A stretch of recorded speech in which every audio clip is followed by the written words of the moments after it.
buenas tardes, estimados y estimadas estudiantes de nuestra Universidad Antonio Ruiz de Montoya.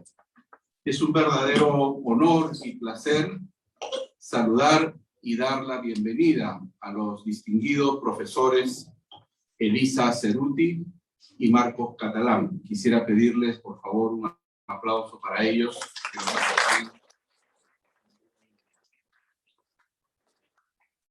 Asimismo, a nuestro profesor de la Escuela de Derecho, el profesor César Moreno, quien nos acompaña el día de hoy, y gracias a él podemos contar con la presencia de nuestros distinguidos panelistas. También un saludo cordial al profesor Jairo Ciesa, que nos acompaña en esta tarde, y por supuesto a todos ustedes, jóvenes de nuestra universidad, que se han dado un tiempo en una semana particularmente difícil, como es la semana de los exámenes parciales. Un saludo cordial también a todos los que nos siguen por las redes sociales de nuestra universidad, pues este seminario internacional se está transmitiendo también de manera simultánea. Quiero darles entonces la más cordial bienvenida a este seminario internacional presencial y virtual para abordar un tema de permanente actualidad, reflexión y debate en el Perú y en el mundo, como es el tema de la reproducción humana asistida y sus problemas jurídicos y bioéticos contemporáneos. En el Perú, el debate es permanente, como también es permanente la realización de las técnicas de reproducción humana asistida, TERAS, como se le conoce, en centros particulares. El avance médico, siempre por delante del derecho, ha hecho posible que parejas puedan recurrir a estas TERAS para lograr tener descendencia. Como conversábamos hace unos minutos, no tenemos una ley específica sobre este tema, solo una referencia, a veces ambigua, del artículo 7 de la Ley General de Salud, que menciona que toda persona tiene derecho a recurrir al tratamiento de su infertilidad, así como a procrear mediante el uso de técnicas de reproducción asistida.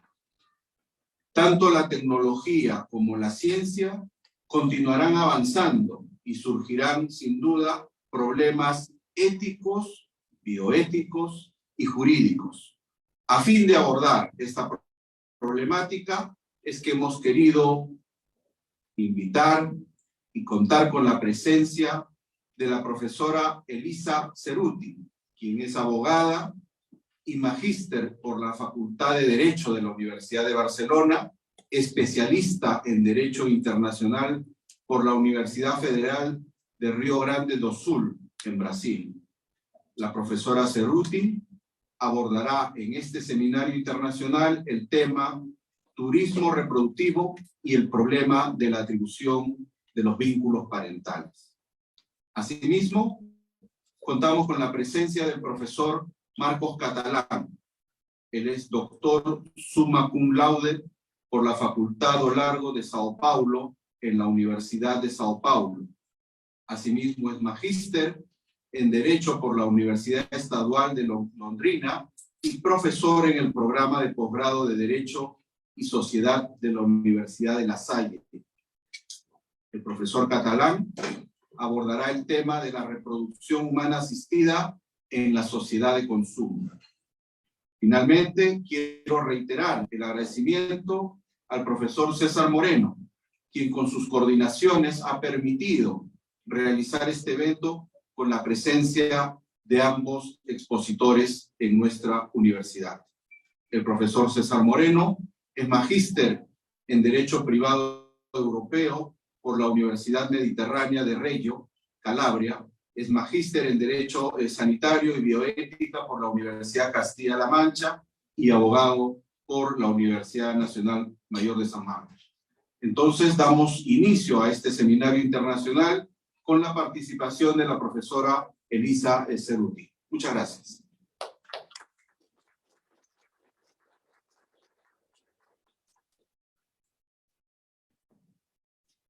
Muy buenas tardes a todos. Un placer estar aquí y intentaré hablar el español para que nos comprendan y por el medio de la lectura, porque así no quedamos en riesgo. Me gustaría saludar al director de la universidad, profesor Dr. Eduardo Vegas, al profesor César Moreno por la invitación y la oportunidad, el profesor Jairo Cieza, que acá está con nosotros, y especialmente a todos ustedes. Bueno, hablaré del tema del turismo reproductivo y los problemas de atribución del vínculo parental. La última mitad del siglo XX, el posguerra, estuvo marcada por profundas transformaciones sociales, políticas y tecnológicas. Los cambios sociales dejaron sus marcas en la familia que conocemos hoy. Hasta la procreación, acto que se plantea tan natural, sufrió cambios significativos en los últimos 50 años. Desde la invención de la píldora anticonceptiva en la década de 60, hasta el primer bebé concebido en un tubo de ensayo en la década de 70, y millones de niños que nacieron en el mundo a partir de las técnicas de reproducción humana asistida desde entonces.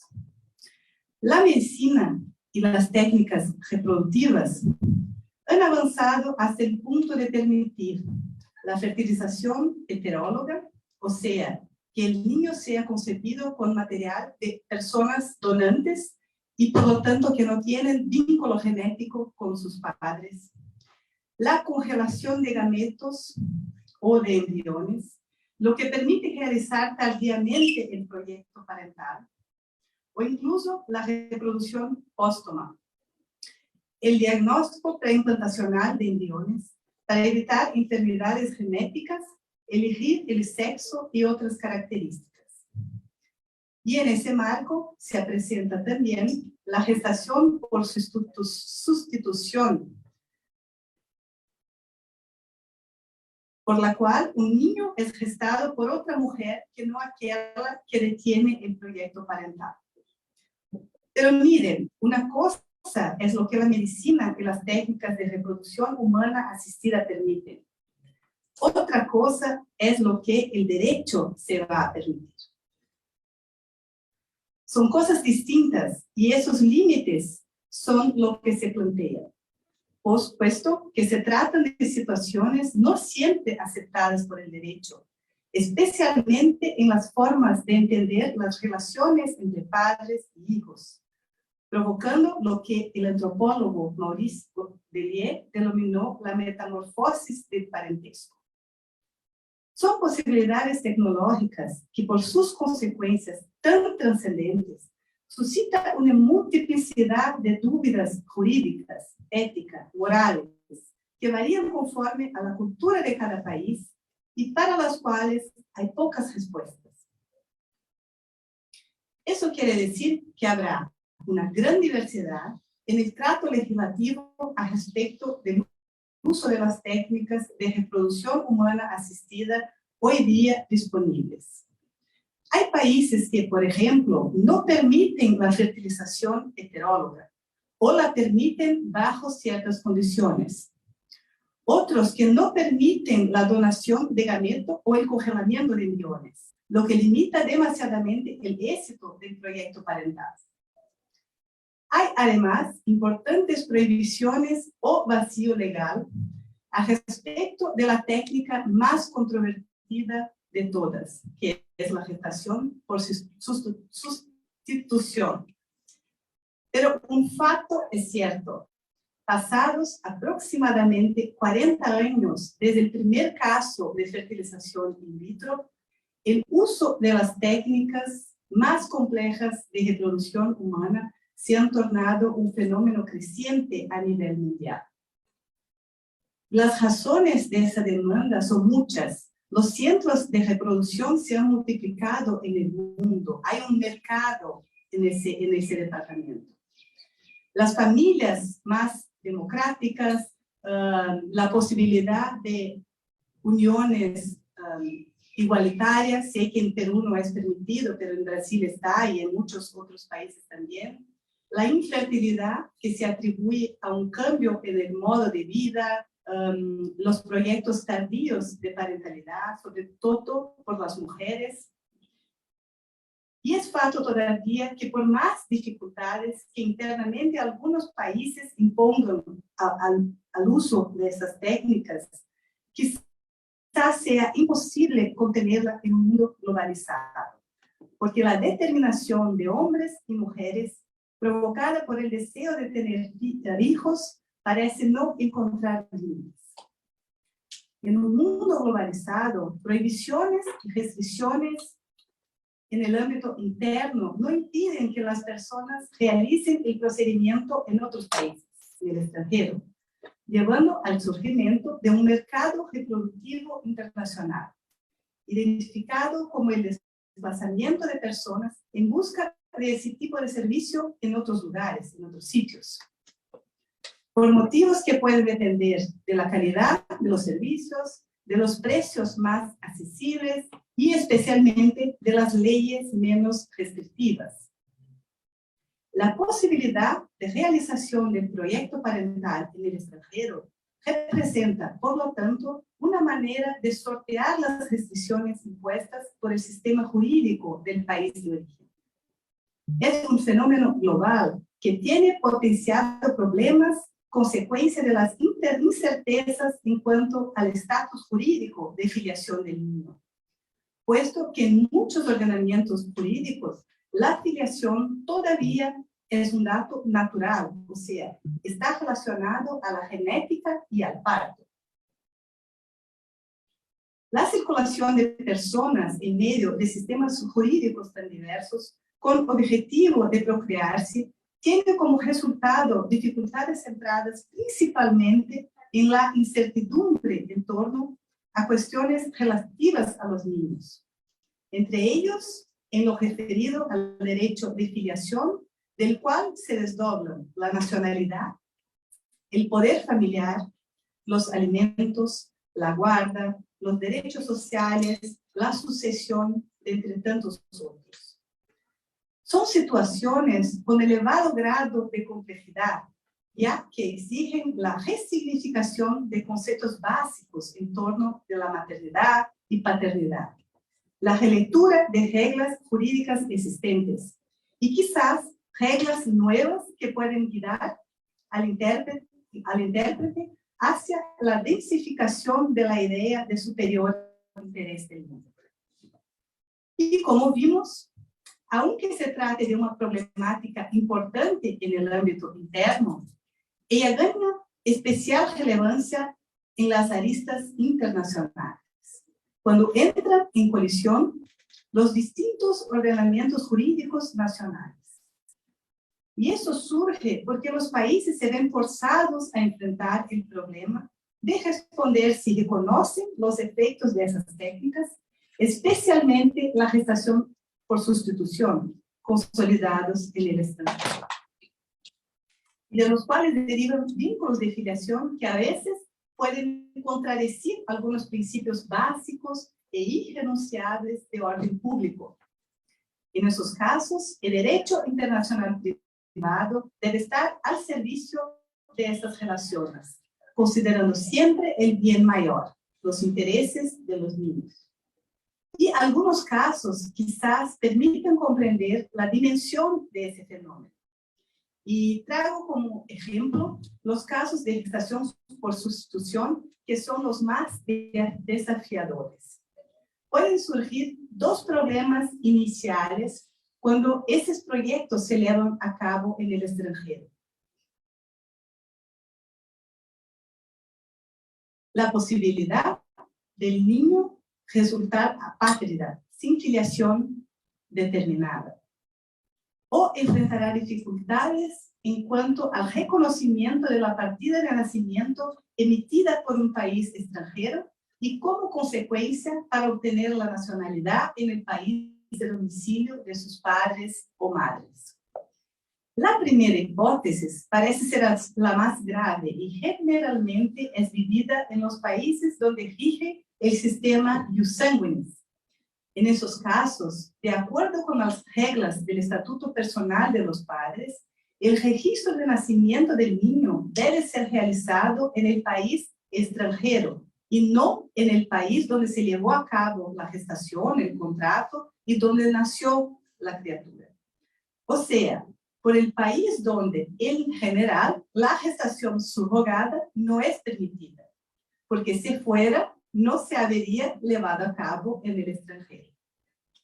Y en caso de que tal país no reconozca los vínculos parentales por fuerza de la nulidad del acuerdo de gestación o por otra causa, el niño permanecerá apátrida o con filiación incierta. De esa forma, ello no existirá en el derecho, para el derecho, y no obtendrá documentos que le permiten dejar el país de nacimiento. Y eso, para ilustrar, les cuento un caso de dos gemelos, Leonard y Nicolas Ballas, que nacieron en India. Los dos niños eran fruto de un acuerdo de gestación subrogada realizado por una pareja de alemanes. Nacieron en India, fruto de proyecto de dos alemanes. Como la gestante, que era una ciudadana india, no tenía vínculo genético con los bebés, India no podía inscribir el nacimiento de los niños. Alemania, por su parte, no reconoció la filiación frente al ciudadano alemán, pese a la existencia de vínculo genético con él. Invocó, por lo tanto, la nulidad de la gestación por sustitución y argumentó además que según sus leyes internas, la maternidad debería ser atribuida a la gestante y la paternidad al marido de ella. Frente a esta complicación, el padre tuvo que permanecer en el país con los hijos por un periodo de 2 años, sin que estos estuviesen certificados de nacimiento. Dicha situación continuó hasta que la Agencia de Adopción Central de la India, por cuestiones humanitarias, flexibilizó las reglas internas para permitir la adopción de los niños por la pareja de alemanes. O sea, fue resultado en esta ocasión que tal decisión se daba en beneficio exclusivo de los niños y no de los padres. En la segunda hipótesis, común en los países en los cuales rige el sistema ius soli, el registro de nacimiento es realizado con la atribución de la afiliación de acuerdo con las leyes internas. Es el caso, por ejemplo, de Estados Unidos. Extranjeros o no, la nacionalidad es conferida al nacido y el niño de esa forma pasa a existir en el derecho, pudiendo viajar para el país de domicilio de sus padres debidamente documentado. Con todo, el registro puede ser aceptado o no por el país de domicilio de los padres, por el método de reconocimiento de decisión o registro extranjero, o por prueba del vínculo biológico con uno o con ambos padres. En ambos casos, no obstante, aún existiendo vínculo genético entre el niño y los padres, no es posible superar la prohibición que implica la nulidad de acuerdo de gestación por sustitución. Así, normalmente, bajo el argumento de ofensa al orden público, la filiación no es reconocida, surgiendo problemas de inmigración y residencia en el país de residencia de los padres. Eso fue lo que se pasó en un caso muy emblemático que llegó a juzgamiento por la Corte, el Tribunal Europeo de Derechos Humanos, el caso llamado Meneson y el caso Lavasi contra Francia. En los casos, las niñas nacieron en un acuerdo de gestación subrogada en Estados Unidos. Vinieron a Francia con registro americano en nombre de las niñas tenían el nombre de los padres franceses. Con todo, el Ministerio Público francés pidió la declaración de nulidad de los actos jurídicos extranjeros por reputarlos contrarios al orden público, puesto que Francia prohíbe la gestación subrogada. La Corte de Casación francesa resolvió que las decisiones no ofendían los derechos de las niñas, puesto que reconocía el estado de filiación adquirido en Estados Unidos y permitía la permanencia de las hijas en Francia, aunque sin conceder a ellas la nacionalidad francesa. En ambos sus juzgamientos, el Tribunal Europeo de Derechos Humanos condenó a Francia a reconocer la filiación en atención al interés superior de las niñas y de la vulneración del derecho a la vida privada, que incluye diversos aspectos de identidad, de entre ellos el establecimiento de la filiación. En la sentencia, el Tribunal Europeo reconoció el derecho de los Estados de regular de forma que quieran la gestación por sustitución en el ámbito interno, en virtud de las difíciles cuestiones éticas involucradas y de la falta de consenso en la materia. Concluyó, sin embargo, que cuando existe un aspecto tan importante como la identidad de los niños, el margen de apreciación de los Estados se restringe, ya que para que el respeto a la vida privada exige que todos puedan establecer su identidad como seres humanos, lo que incluye el derecho a la filiación y todas las consecuencias jurídicas que de ahí surgen. Los dramas existenciales vividos como consecuencia de los avances de la tecnología se multiplican.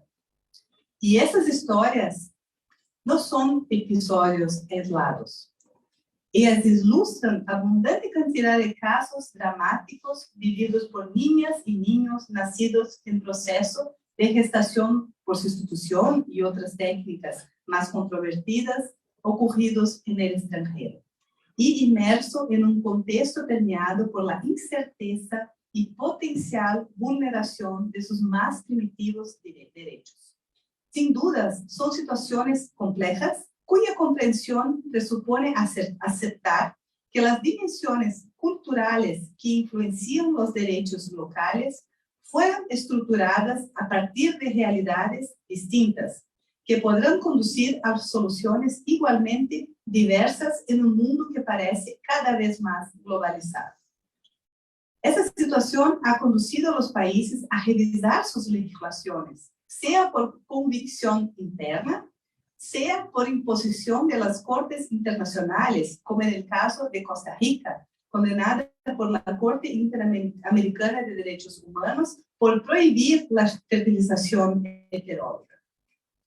Aún habiendo sido identificada la discusión sobre la necesidad de reglamento de la materia o de la revisión de las leyes restrictivas, es preciso comprender que el debate ha de ir más allá de la simple decisión de restringir o liberar esas prácticas en el ámbito interno, pero de ofrecer respuestas a las situaciones ocurridas en el extranjero, especialmente en lo referido al reconocimiento de los vínculos parentales y de todas las consecuencias jurídicas que de ahí surgen.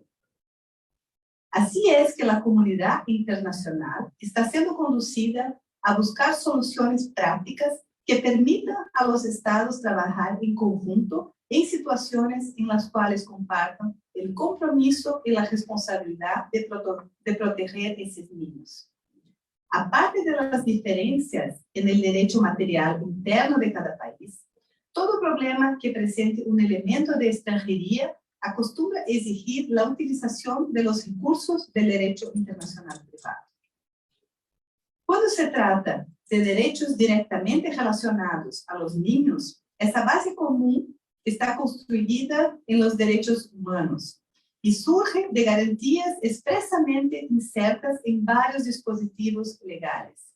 La especificidad del tema abordado implica hacer especial alusión a la Convención Internacional sobre los Derechos del Niño, aprobada en 1989 y actualmente ratificada por todos los países alrededor del mundo, excepto Estados Unidos. Además, muy importante mencionar que en el año 2013, después de casi 25 años de vigencia de la Convención, por primera vez el Comité de los Derechos del Niño tomó posición sobre el significado del principio del interés superior del niño, defendiendo que reglas para su comprensión, en especial en el reconocimiento de decisiones judiciales y administrativas, y esclareciendo que decisiones predeterminadas no atienden, no respetan y la mayor parte de las veces ignoran los intereses de los niños, niñas y adolescentes.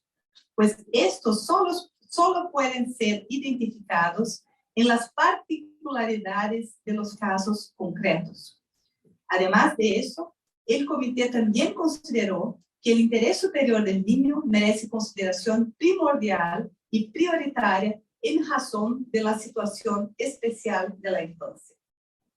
Por lo tanto, resulta innegable que cuando del enfrentamiento de cuestiones propias del derecho de familia, concomitantemente en contacto con más de un sistema jurídico, como es el caso de la atribución de los vínculos parentales a los niños nacidos como resultado de esas técnicas en el extranjero, siempre que un niño se aparte y que sus derechos pueden verse afectados, tales intereses deberán ser tenidos en consideración por la primacía en la solución del litigio. Entre las iniciativas de armonización y cooperación internacional, cobra relevancia el trabajo desarrollado por la Conferencia de la Haya de Derecho Internacional Privado, pionera en el desarrollo de sistemas de cooperación internacional, buscando brindar soluciones prácticas que permitan a los estados trabajar en conjunto en situaciones en las cuales compartan el compromiso y la responsabilidad de proteger a los niños. Desde el año 2010, viendo el crecimiento del negocio de la gestación subrogada en muchos países y las situaciones de incertidumbre que de ahí emergen, la Conferencia de la Haya incluyó el tema en su agenda. Pero después de años de reuniones y estudios preliminares, todavía no logró definir el ámbito de aplicación de un trabajo de armonización en el tema, porque realmente es muy complejo.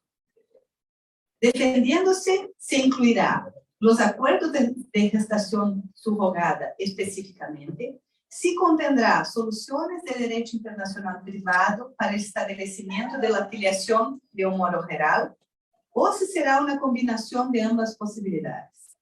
En segundo lugar, el consenso también dependerá de la naturaleza del documento, o sea, si será un documento vinculante a los países signatarios o una declaración, simplemente una declaración de principios y orientaciones no obligatorias, lo que llamamos soft law.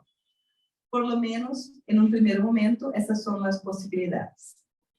La principal propuesta de la Conferencia de la Haya consiste en la adopción de un instrumento internacional que permita el establecimiento de un marco de cooperación, permitiendo que los estados dispongan de procedimientos de control a priori, o sea, una validación previa a la realización del contrato de gestación por sustitución, a fin de evitar abusos y permitir asegurar de antemano que en esos casos haya certeza en cuanto a la situación legal del nacido, asegurándose los derechos primordiales de todos los niños nacidos como consecuencia de ese contrato. Y partiendo a las conclusiones, se constata que frente a los valores morales, culturales y religiosos presentes en cada sociedad, e incluso considerando que esos mismos valores variarán en una misma comunidad, dependiendo del momento histórico, las posiciones no serán unánimes en lo que respecta a aceptar o no determinadas técnicas reproductivas. Inclusive, frente a las distancias fácilmente superables que permiten a libre circulación de personas, el tratamiento jurídico dado por un país no impedirá que los individuos aprovechen la posibilidad de desplazarse para realizarla en el extranjero. En ese caso, será necesario resolver el impasse de la atribución de la filiación de los niños que nacerán como consecuencia de acuerdo de esa naturaleza.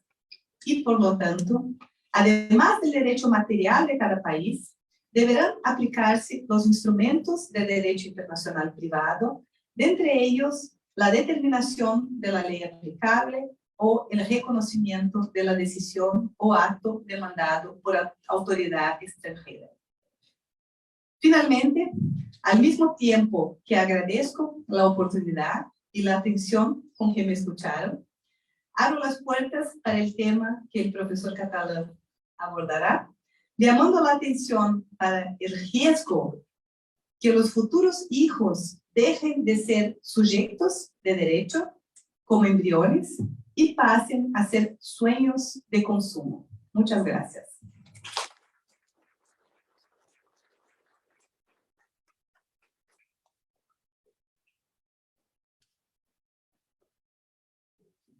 ¿Qué hago yo ahora?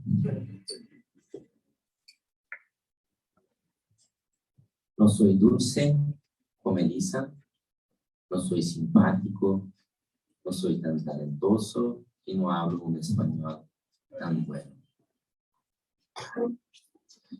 ¿Conocen el avestruz? Se habla avestruz en español también. Me siento un avestruz. Encontrar un buraco, un hueco para poner la cabeza. Pero tengo un secreto. Por eso no hubo ninguna libertad demasiada en decir que es dulce. Hace 14 años, 10 meses y 26 días que la conocí en un congreso de derecho de familia. Hace 13 años, 10 meses, no, 10 meses y 26 días que estamos casados. Y desde entonces soy muy contento.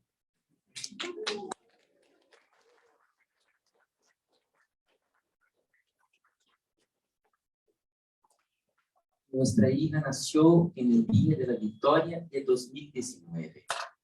El Día de la Victoria es el día en que el ejército rojo invadió Berlín y Hitler se fue. Para un socialista eso es muy importante, es muy significativo. Y fue tanto normal.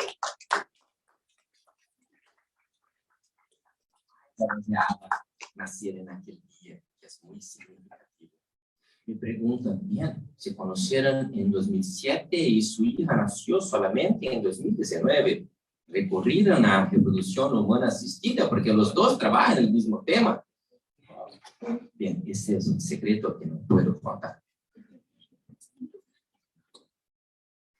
Hagan muchas fotos, por favor, porque quiero recordarme por mucho tiempo de este momento que para mí es muy importante. Sí, y después apúntenme en el Instagram Marcos Catalán 1973. Estoy prestes a hacer 50 años. Y decía hace poco a César, este joven amigo que admiro mucho. Tienen un excelente profesor aquí. Para mí es un buen amigo hace años. Decía él que quiero repetir esos momentos por más 100 años, porque hay un experto en la California que escribió hace poco que la persona que vivirá bien por 150 años ya encuéntrese entre nosotros. Bien, puedo ser yo. Y con suerte, en una visión pesimista, lo haremos por más 50 años, que para mí ya estaría muy bien. César, gracias por permitirme este momento precioso. Agradezco también al profesor Eduardo Vega por recepcionarnos tan bien. Y ustedes van a notar que también por nuestra relación, la comunicación de Lisa y la mía tiene un aspecto, algunos aspectos que son comunes, pero que también son comunes a los jesuitas. Yo fui profesor en Unicinos por casi 15 años. Unicinos es una universidad en la Gran Porto Alegre, que también es jesuita, y lo que nos une a todos es el humanismo. En ambas las comunicaciones hay una preocupación muy fuerte con la persona humana. Y eso nos une también a César y a mí, porque él es hijo académico de un gran maestro peruano, que se fue hace poco el profesor Carlos Fernández Cesarego, a quien siempre renderé mis homenajes. Saludo también al profesor Jairo Ciesa, que nos honra con su presencia, y especialmente otro discípulo de Cesarego. Yo tuve el placer de visitar al profesor Cesarego en su casa pocos meses antes de él dejar este plano. Qué persona increíble. Y especialmente a ustedes, estudiantes. Si desean, seguiremos hablando por más 100 años.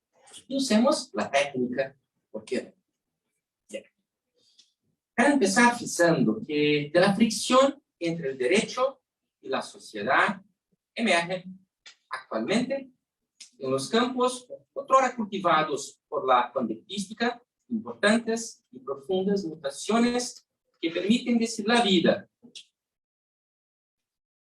en familia es muy distinta de la vida vivida antiguamente. Pero no estoy hablando antiguamente como los profesores de derecho civil clásicos, de las personas que vivían en Roma. Estoy hablando de nuestros abuelos y tal vez de nuestros padres, con certeza de mis padres, y tal vez de los padres de algunas personas que aquí están.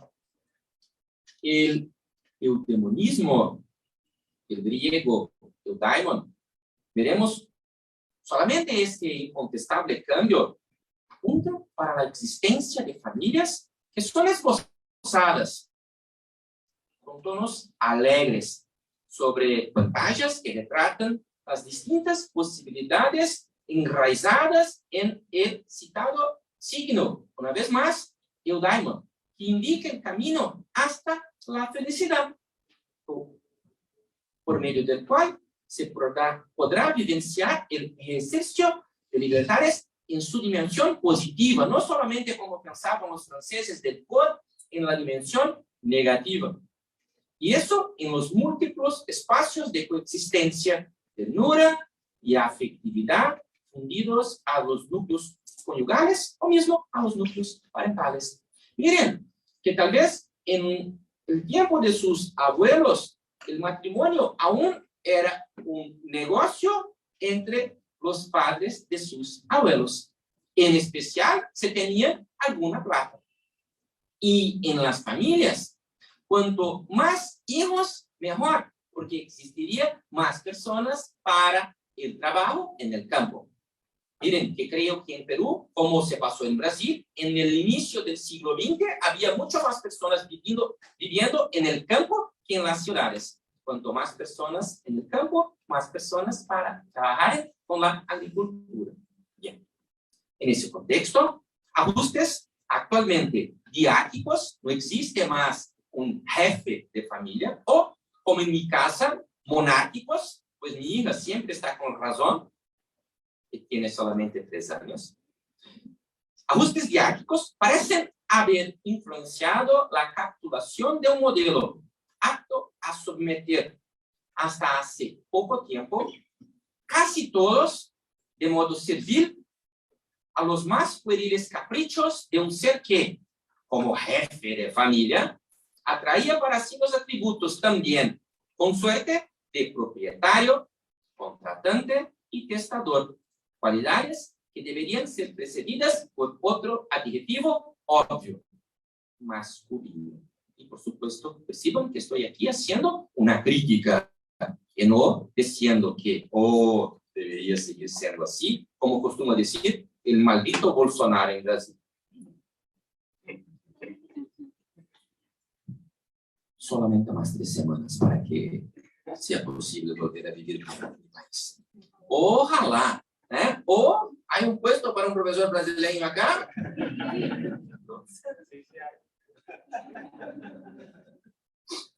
Por mucho tiempo fue así. El hombre comandaba, la mujer obedecía. Y creo que todas las personas aquí están de acuerdo, no puede ser considerado un buen modelo, aunque yo no desee hacer una crítica anacrónica. No puede ser considerado un buen modelo, por supuesto, ¿no? Al mismo tiempo, y eso es muy importante para mí, en el nuevo modelo, los hijos son frutos de proyectos de vida, no consecuencias de los caprichos de la diosa Libera o de la fortuna, o por lo menos deben serlo desde una perspectiva idealizada. Debemos pensar en los hijos, ¿no? Debemos tener educación en la escuela básica sobre nuestra sexualidad para que sea posible de facto hacer la elección. ¿Quiero tener un hijo o no? ¿Lo deseo o no? Aunque a veces tenga que recurrir a ayuda médica. Hablando en ellos, en los hijos, las hijas, actualmente la medicina facilita el acceso al proyecto parental en un sinnúmero de ocasiones, entre las cuales Elisa ha listado algunas. Los recientes avances de la técnica permiten superar una parte sustancial de las limitaciones biológicas identificadas hasta no hace mucho como campos inaccesibles en los escenarios de la reproducción humana asistida. Miren, esta revolución tuvo su inicio en Inglaterra en el año de 1978. Yo tenía 5 años. En 1978 nació Dr. Jairo Luiz Brown, la primera bebé de Proveta. En mi país, en Brasil, Ana Paula, la primera hija de esta técnica, nació en octubre de 1984 en la ciudad de Curitiba.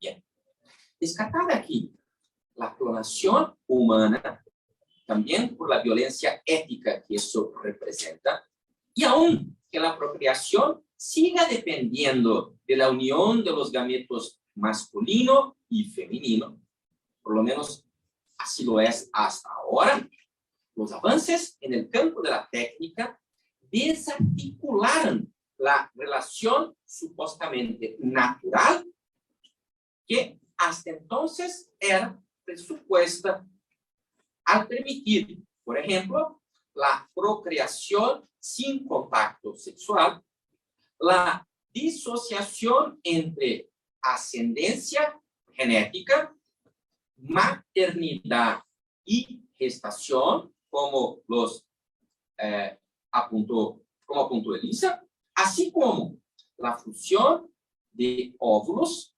Hay ya en ese momento de la historia hijos que nacieran de la fusión de 2 óvulos, una mujer más madura que deseaba ser madre, queriendo usar su material genético, pero sus huevos no eran tan fuertes, tan buenos, ¿no?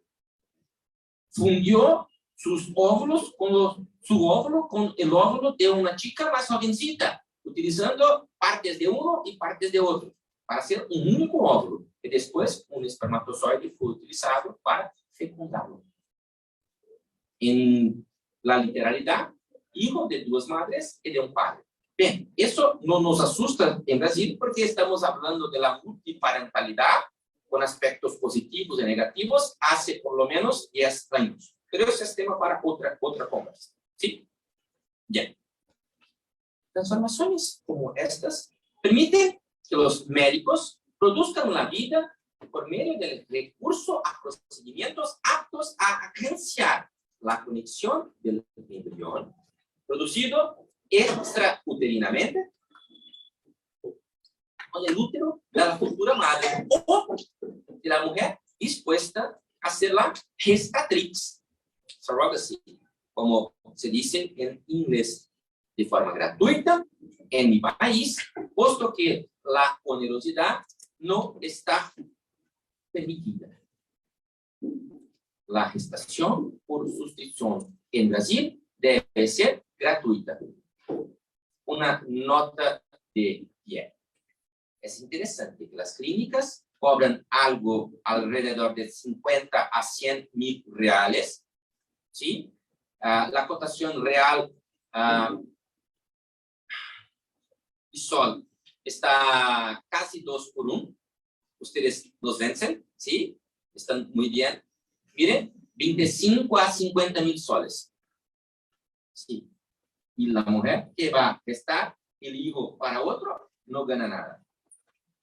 Por supuesto, no podemos defenderlo abiertamente en un país en que eso sería hecho por la pobreza.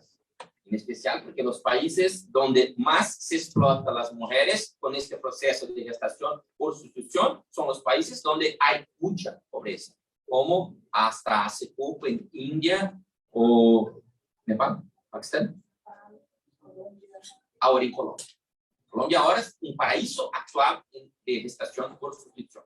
Bien. Adelante. La emancipación de la mujer también influye en la reproducción humana asistida, en especial cuando se percibe que la gestación es algo sistemáticamente postergado, también por las demandas del sistema económico capitalista. Buena parte, tal vez todas las mujeres que aquí están, quiero terminar el pregrado, tal vez hacer una maestría, tal vez hacer un doctorado, emplearme, estar bien en el empleo y después pensaré en un hijo. Pero a veces eso ocurrirá con 36, 40, 42, 45 años. Y tal vez, sin suerte, los óvulos ya no serán fecundados en una relación sexual.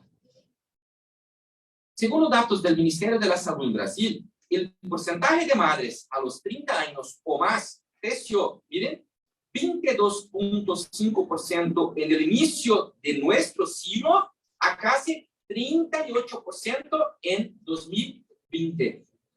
Casi 100% más. Eso es mucho.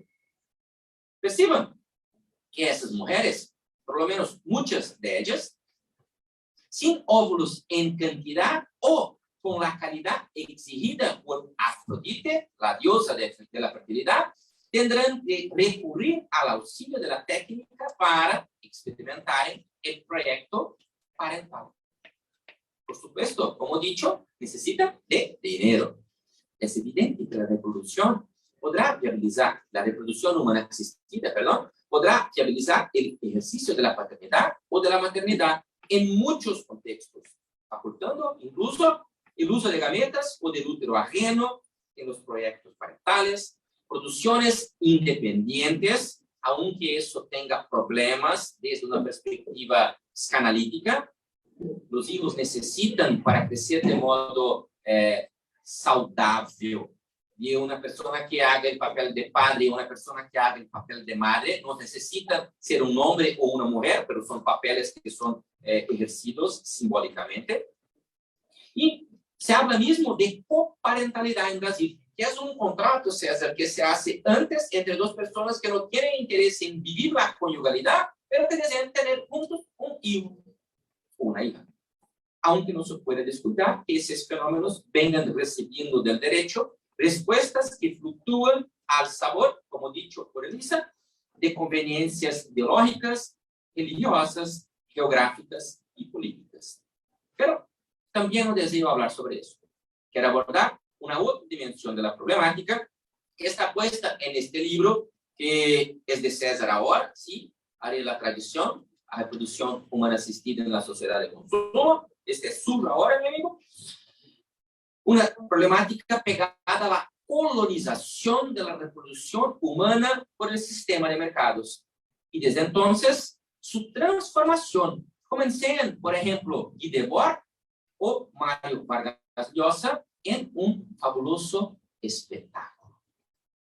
El prisma que influencia mi análisis me permitió identificar que la reproducción humana, una vez colonizada por el mercado, se mueve como los actos de un espectáculo que es capaz de alterar la realidad y limitar la experiencia humana a la contemplación de lo no real o a la sublimación de imágenes. ¿Ustedes se creen verdaderamente libres en el mercado de consumo? ¿Creen que ustedes hacen las elecciones de las cosas que compran? ¿O son capaces de ver que el sistema de mercados produce las cosas e implanta deseos de consumo. Que no hay verdaderas elecciones cuando ellas están limitadas a cosas que están en los supermercados reales o virtuales. Bien. Es curioso contar que mucho antes de ser ofrecida al público en general, en Brasil, por ejemplo, los medios televisivos les sacaban provecho como si la imagen precediese a la realidad, modulando comportamientos. Como anticipado, como antedicho por Debord y también por Gilles Deleuze. Y en ese contexto, en los años de 1990, se estrenó en la televisión brasileña la novela Vientre de Alquiler. Hoy sabemos que no se puede usar tampoco vientre como alquiler, porque, como dicho, no se paga. En la novela, la fertilización in vitro y la maternidad por sustitución inundaban los días vividos por la madre genética y autora del proyecto parental y su lucha por la guarda del hijo, custodiado por la gestatrix, tratada en la referida novela como madre sustituta. Sabemos que la mujer que gesta el proyecto parental ajeno no puede ser considerada como una madre, aunque exista, de hecho, un eventual conflicto positivo. Dos mujeres que están peleando por el hijo.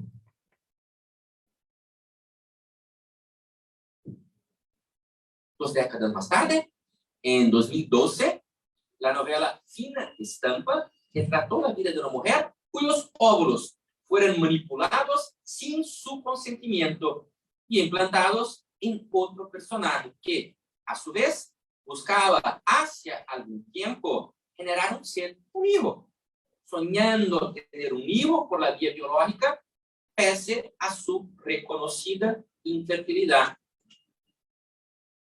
Esta historia de la arte hasta el campo fenoménico me hace lembrar de un caso que ocurrió hace poco en Italia, conocido como il due gemelli. Dos parejas recurrieron a una misma clínica para hacer la fertilización in vitro. ¿Qué pasó? Hubo un cambio de los embriones. Entonces, los embriones de la pareja A fueron implantados en la mujer de la pareja B y los embriones producidos por la pareja B fueron implantados en la mujer de la pareja A. Gemelos y gemelos. Pero una de ellas no fue capaz de llevar adelante la gestación. Hubo un aborto natural, espontáneo. Antes del nacimiento de las dos otras crianzas, se descubrió que hubo un error, que hubo el cambio de embriones. ¿Cómo solucionar eso? En Italia, el criterio utilizado fue mater semper certa est. ¿Es la mejor decisión? Bien, tal vez puedan discutirlo en las próximas clases de derecho de familia. En la misma Italia, que no admite la gestación por sustitución. Volviendo a las novelas brasileñas, las historias culminaron en dramáticas batallas judiciales cuestionando la titularidad de la parentalidad de los niños y niñas, pero en ningún momento estimularon, de hecho, la promoción de cualquier discusión más profunda sobre los límites éticos o jurídicos vinculados a la reproducción humana asistida o a la complejidad ligada a la experimentación de proyectos parentales. Tampoco cuestiones sanitarias, cuestiones de salud. Hoy existen cientos de sitios en los cuales llaman la atención fotografías de familias felices, con hijos blancos, con ojos claros, así siempre en azul añil. Pero Brasil no es así. Brasil es un país con personas de muchos colores. Eso es el mejor que existe en Brasil. No somos europeos, somos sudamericanos como ustedes que viven en Perú. Pero los sitios no reconocen la diversidad. El libro que yo ha mostrado a ustedes visitó todos los sitios de las clínicas que trabajan con reproducción humana asistida en la región sur de Brasil. Estamos hablando de una región que tiene aproximadamente 15, 30, 40 millones de habitantes. ¿Sí? Donde están Paraná, Santa Catarina y Rio Grande do Sul, donde vivimos Elisa y yo. Visitamos todos los sitios. No hay crianças pardas, no hay crianças negras. Solamente un ángel idealizado, blanco con los ojos azules. Eso es muy problemático en términos simbólicos. Bien, es preciso señalar aún que de la ficción a la vida cotidiana, el abordaje mediático describe las tecnologías de reproducción humana como prácticas simples, accesibles, inofensivas, sin hacer referencia a los riesgos a la salud o tampoco a los elevados costos financieros que comúnmente están vinculados a esos procedimientos. Y aquí está ubicado el punto final de mi comunicación. Hay mucha dramatización. Todos están felices, realizando sus sueños, pero casi ninguna información, a pesar de un sinnúmero de deberes jurídicos que están en nuestro Código de Defensa del Consumidor, pero también está, por ejemplo, en su Ley de Defensa del Consumidor. Deberes jurídicos que nacen, por ejemplo, en Brasil, de la fundamentalidad del derecho del consumidor. El derecho del consumidor está en nuestra Constitución como un derecho fundamental. ¿Entiende bien? Que impone avisar, comunicar, explicar, orientar, advertir. Que impone prevención y mismo precaución. No esperemos que el daño ocurra. El actual estadio del derecho de daño que corta de modo transversal y comunicación impone prevención y precaución. Bien, deberes que pululan de la fuerza normativa del principio del interés superior del niño y aún de la inseparable lectura de las reglas que circulan alrededor del referido principio constitucional en nuestro Estatuto de la Crianza y del Adolescente. Y aún imponen la tutela de la dignidad humana, que es algo que está presente en nuestras constituciones, no la permisión para que vidas sean transformadas en bienes de consumo. Con el permiso del derecho o al margen de él, caminando por sobre sus umbrales o aún protegiéndose en algunas zonas marcadas por la más absurda incerteza, el mercado creció, se expandió por sobre el universo de la reproducción humana, como dicho, colonizándolo, alterando los patrones de comportamiento existentes. Es difícil no percibir, y necesito de 10 minutos más, no más do que eso.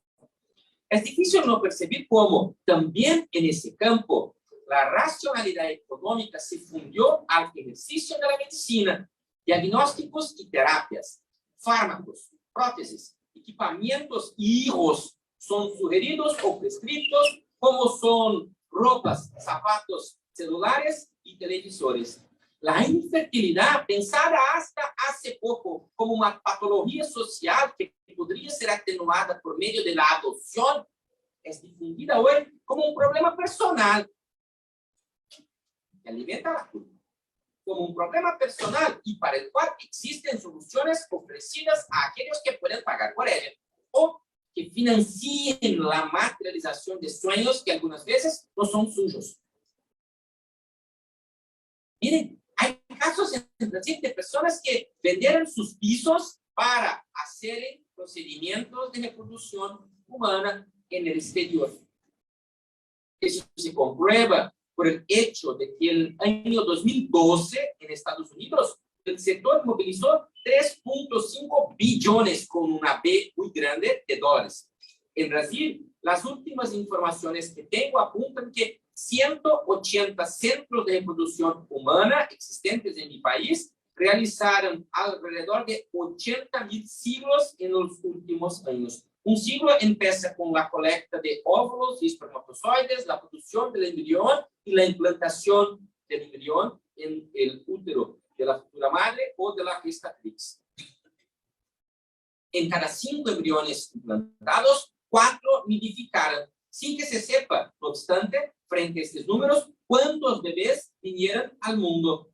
Miles de embriones fueron congelados, 100.380 en los 2 últimos años, lo que genera un nuevo problema, ¿no? Estos números muestran que hay muchas personas dispuestas a pagar lo que sea para tener un hijo. Los procedimientos tienen elevadísimo costo económico, como dicho, y 20% de posibilidades de fracaso en su inicio. Investigaciones apuntan que son comunes los diagnósticos de infertilidad sin causa aparente.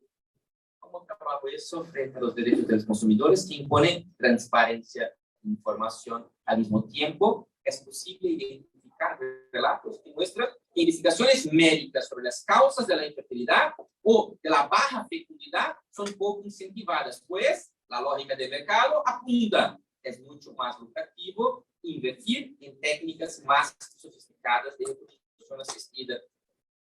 La captura de los óvulos, a su vez, presupone la estimulación hormonal por medio de medicamentos que pueden disparar efectos colaterales con riesgo de muerte de la paciente.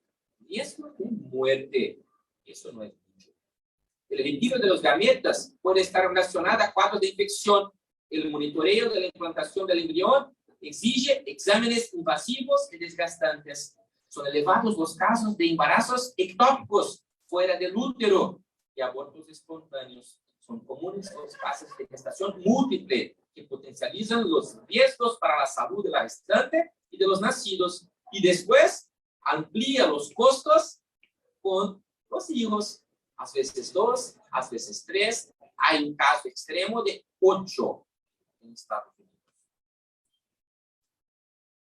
Los bebés comúnmente llegan al mundo de forma prematura.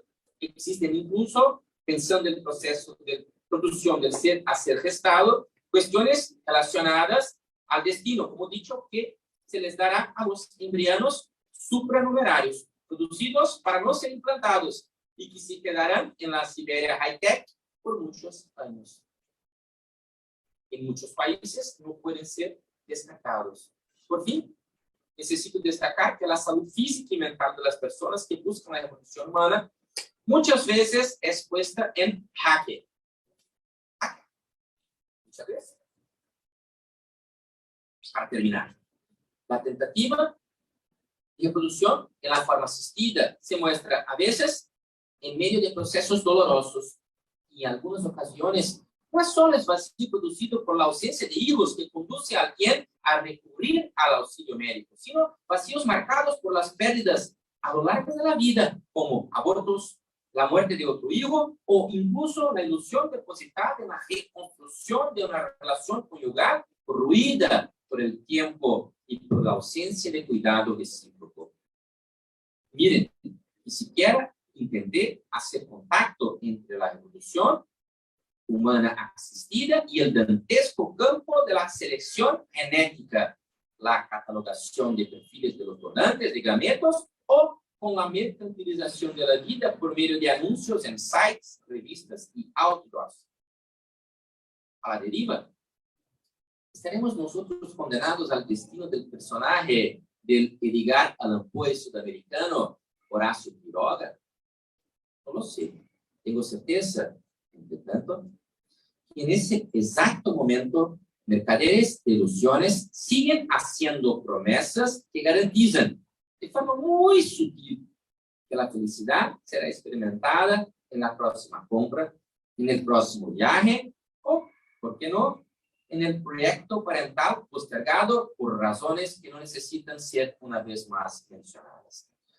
Gracias por su amabilidad, por su atención. Gracias, César. Gracias, Eduardo, por ese momento increíble.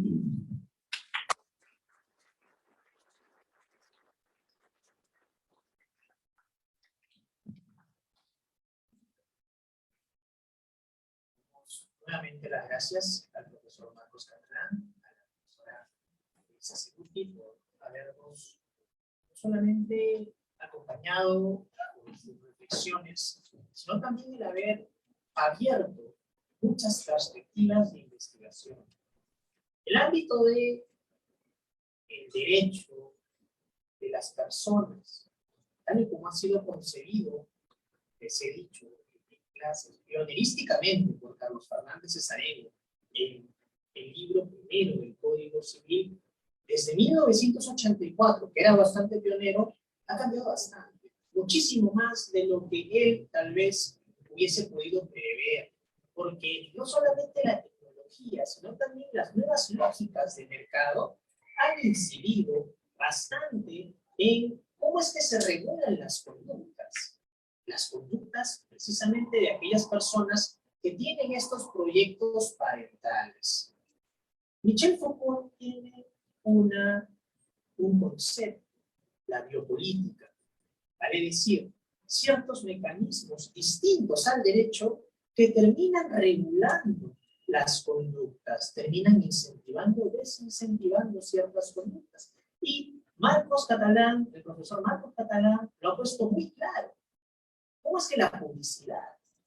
¿Cómo es que los colores? ¿Cómo es que las texturas terminan incidiendo en aquello que nosotros pensamos que es la felicidad? ¿Cierto? ¿Recuerdan que les había hablado de la música? Y cómo es que tiene ciertas, a mis estudiantes, ¿no? Cómo es que esta tiene también ciertas estrategias un tanto nocivas para el intelecto de las personas. Eso ocurre en todos los aspectos de la vida. Entonces, las reflexiones que nos han brindado los profesores invitados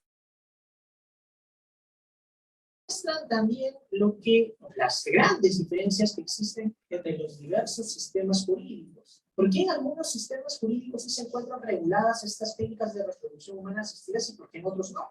Puede deberse también a lo que en alemán se conoce como Weltanschauung, cosa, una cosmovisión.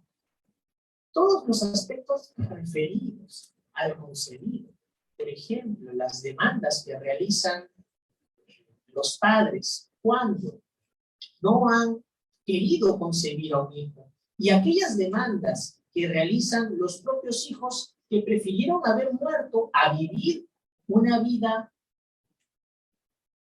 minusválida, discapacitada. Estamos haciendo referencia a las demandas por wrongful birth y por wrongful life, que ya se han presentado en sede nacional y han sido negadas a través de lo que Guido Alba, por ejemplo, ha denominado las pantallas de las argumentaciones formales. Múltiples facetas que estas, yo diría no nuevas, realidades, ya están con nosotros hace bastante tiempo. En 1989 se gestó y se dio a luz a la primera niña probeta en Perú, que curiosamente también se llamaba Victoria. Entonces, no son nuevos los aspectos. Muchos aspectos más que tanto Marcos como Elisa han dado ciertas pinceladas que yo los invito a que ustedes puedan reflexionar y profundizar. Los derechos reproductivos, por ejemplo, de las personas LGTBQ. ¿Cómo es que se regula esta situación? ¿Qué pasa cuando dos personas del mismo sexo quieren someterse a un tratamiento de fertilización?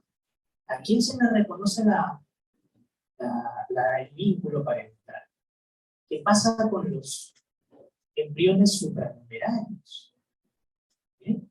¿Qué pasa con aquellos embriones que se implantan luego de la muerte de uno de los titulares, uno de los titulares de los gametos, por ejemplo? ¿Bien? Son muchos problemas y aperturas de estas realidades que ya se encuentran con nosotros hace algunas décadas y que, como decía Engels en el libro El origen de la familia, la propiedad y el Estado, los paradigmas de las generaciones pasadas van a ser trastocados y cambiados por las nuevas generaciones. Y ustedes son los protagonistas de ese cambio. Muchas gracias.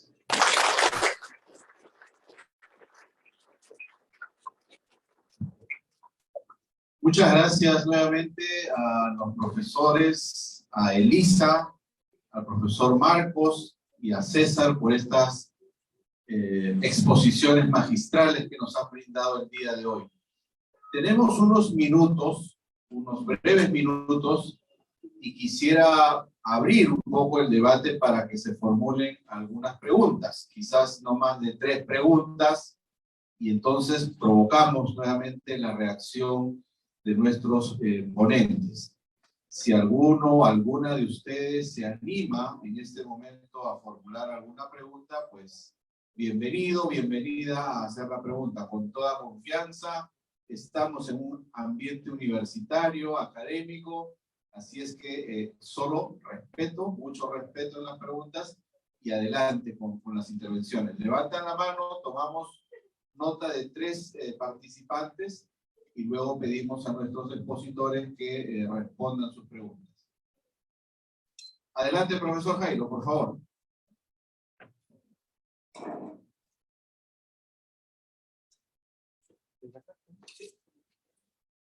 Gracias, Eduardo. Bueno, agradeciendo nuevamente la presencia de los profesores y de César.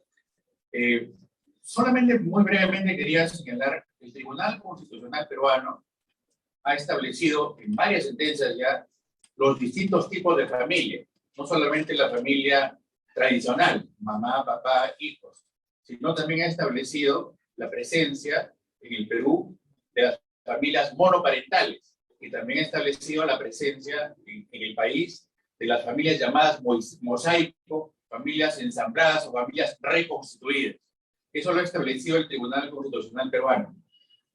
Hay un caso muy mediático, el caso de un conductor de televisión, Ricardo Morán, que casualmente es el ejemplo de una familia monoparental. Él solamente, ¿no es cierto?, tiene al hijo. La madre es una madre anónima, ¿no? Es una madre que se dio el óvulo, pero que nadie la conoce.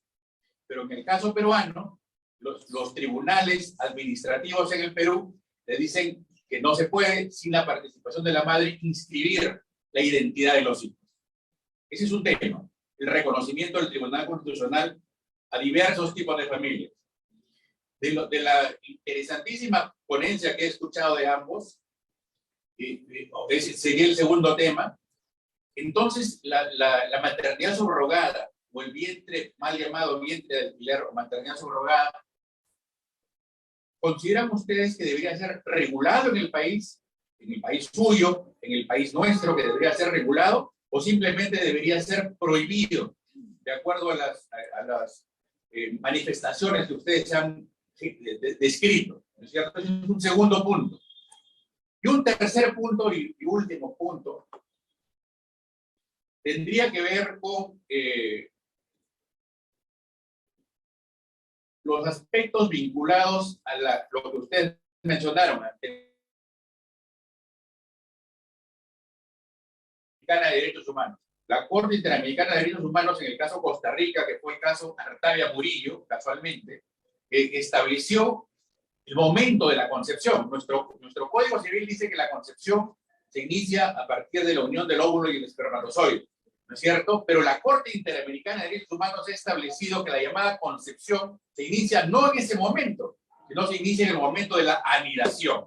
Es un tercer punto que también quería reflexionar con ustedes. Esos son los 3 puntos concretos, queridos doctores, y nuevamente muchas gracias por la brillante exposición y la gestión de César. Muchas gracias, profesor Jairo. Quizás le damos entonces, por favor, la palabra a nuestros expositores. Si me permite, Marcos, respondo la primera y después la segunda, son dos. Bueno, digo con mucha convicción por lo que investigué del tema de la gestación surrogada, que en mi opinión es fundamental que se legisle, que se determine los límites. Y esos límites, el derecho comparado, la experiencia de los países, nos enseña que no, la prohibición potencializa los problemas en ese tema, porque la prohibición por sí sola enceja al turismo reproductivo. O sea, si un país prohíbe, las personas se van y se trasladan y hacen esos contratos en el extranjero en medio a la incertidumbre, a la vulneración.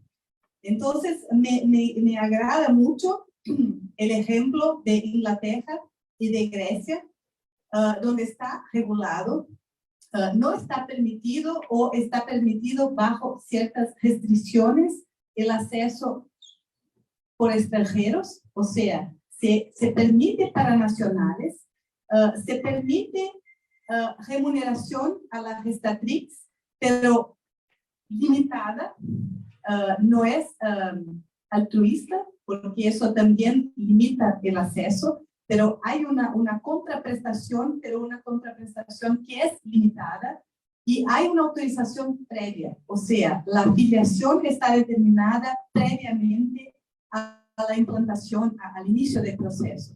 Entonces, creo que legislar es necesario. Los ciudadanos tienen el derecho y es necesario garantizar la seguridad, ¿no? En esos casos. Y en caso de Brasil, no tenemos una legislación. Hay muchos países que viven en un contexto de un vacío legal.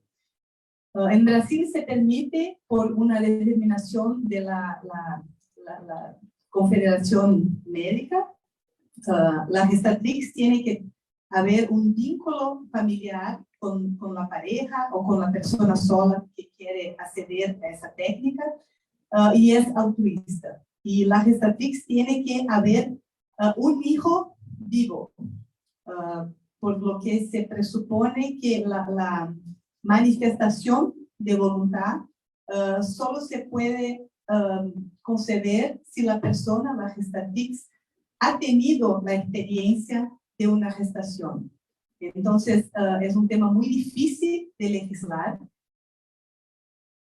y eso explica por qué muchos países todavía están en el vacío legal, pero es necesario y muy importante lo que hacemos aquí hoy, todos ustedes hasta esta hora, planteando cuestiones y pensando en el tema, porque como dijo el profesor César, ustedes son el futuro y lo que va a pasar, ustedes serán protagonistas. Entonces, esta es mi humilde opinión.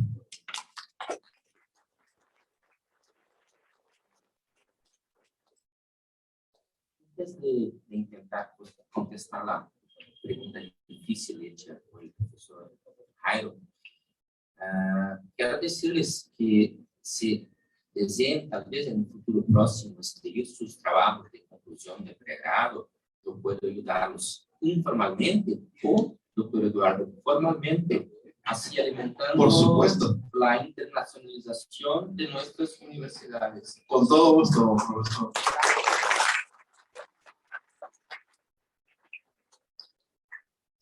En verdad, en ese exacto momento yo hago la supervisión o co-supervisión del trabajo de un chico peruano que estudia en Trujillo, que estuvo en Brasil haciendo un intercambio en nuestra universidad La Salle.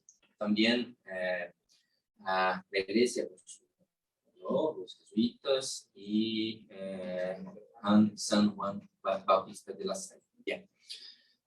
Cuanto a la pregunta, tal vez por suerte, el último artículo que yo escribí en una instancia de investigación postdoctoral con Ángelo en la Universidad de Reggio Calabria. Yo investigué la naturaleza jurídica del embrión producido extrauterinamente en el derecho brasileño. Eso puedo decir de nuestro derecho. ¿Sí? Y como tengo que el derecho es coherencia, es insostenible hoy decir que el embrión fuera del útero materno antes de la anidación pueda ser considerado persona. ¿Sí? Pero es difícil decir si no es persona lo que es el embrión, si la teoría del derecho civil apunta que algo o es una cosa, o es una persona, o es un hecho jurídico. ¿Sí? Un hecho jurídico en sentido lato. Creo que sea necesario, y yo hablaba hace 30 días con un gran maestro de Córdoba, en Argentina, de Córdoba, no, de Santa Fe, en Argentina, él se llama Edgardo So, y creemos que es necesario pensar en una otra categorización. Pero que por ahora el embrión fuera del útero materno, antes de la anidación, está más próximo ante mis ojos en el derecho brasileño de las cosas que de una persona. Porque, por ejemplo, él no tiene el derecho de ser implantado en el útero de la madre o de una gestatriz. Nosotros admitimos el uso de la píldora del día siguiente que expele el embrión antes de la anidación o impide que ocurra la anidación. Nosotros admitimos el uso de lo que llamamos DIU, dispositivo intrauterino, que trabaja casi del mismo modo. ¿Sí? Expele el embrión. Nosotros admitimos la selección de los mejores embriones, de los embriones más fuertes en el ámbito de la reproducción humana asistida. Luego se hace un tipo de selección a las avesas. Los más flacos son descartados. Entre otras posibilidades en el contexto del derecho brasileño. Por eso, por una cuestión de coherencia, yo no puedo decir que el embrión es una persona antes de ser implantado en el útero materno. También porque, ¿cuáles son las reales posibilidades de que venga a ser una persona? En cuanto siga en la Siberia high-tech. Cero. Hoy, antes de la anidación, las posibilidades son iguales a cero. Por todo eso, doctor, el tema, por supuesto, está abierto, pero creo que yo no puedo decir que sea una persona. Aunque mi argumentación tenga un problema. Cuando pienso en el embrión fuera del vientre, del útero, y el embrión que está implementado exactamente al mismo tiempo. No son lo mismo. En una perspectiva ontológica, sí. Pero aún pienso cómo superar este problema. Gracias por su pregunta una vez más.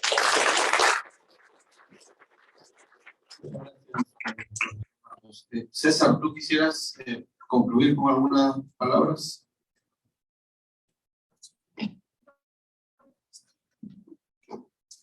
Para ya concluir, ser bastante breve, dar nuevamente las gracias a profesor Marcos, a la profesora Luisa. Como ustedes pueden apreciar, las preguntas en estos campos, sobre todo, no estamos en el campo de las obligaciones o del derecho de propiedad en sentido estricto, sino sobre todo cuando nos topamos con valores, ¿bien? Cuando estamos en el ámbito de la axiología, y ahí precisamente es donde tocamos temas éticos y bioéticos.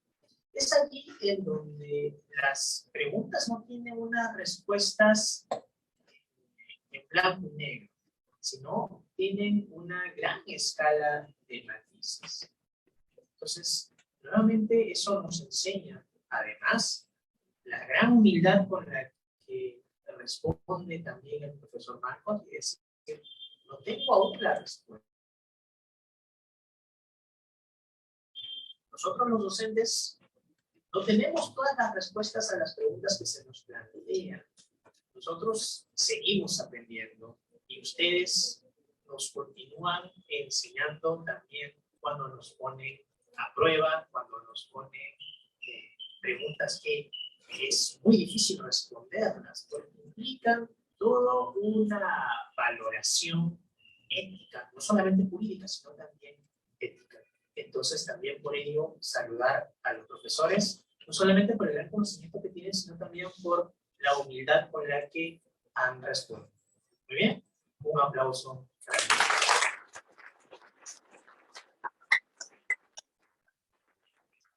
Antes de terminar, quisiera, a nombre de la Universidad Antonio Ruiz de Montoya, hacerles un pequeño presente. Yo había traído un presente similar para ambos, que son libros finalmente.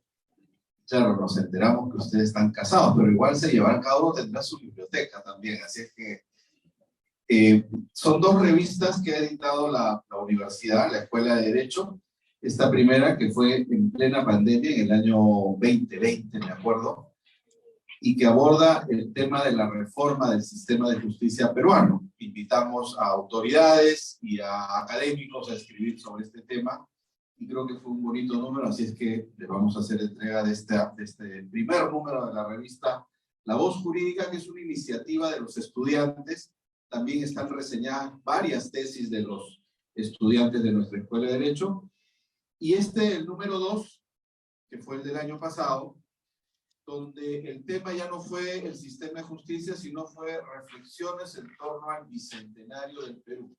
El año pasado el Perú cumplió 200 años de su independencia. Igualmente invitamos a docentes, a maestros, algunos estudiantes que pudieran reflexionar cómo vemos el derecho de cara a los próximos 200 años, ¿no? Es un poquito ambicioso, pero ahí está el esfuerzo.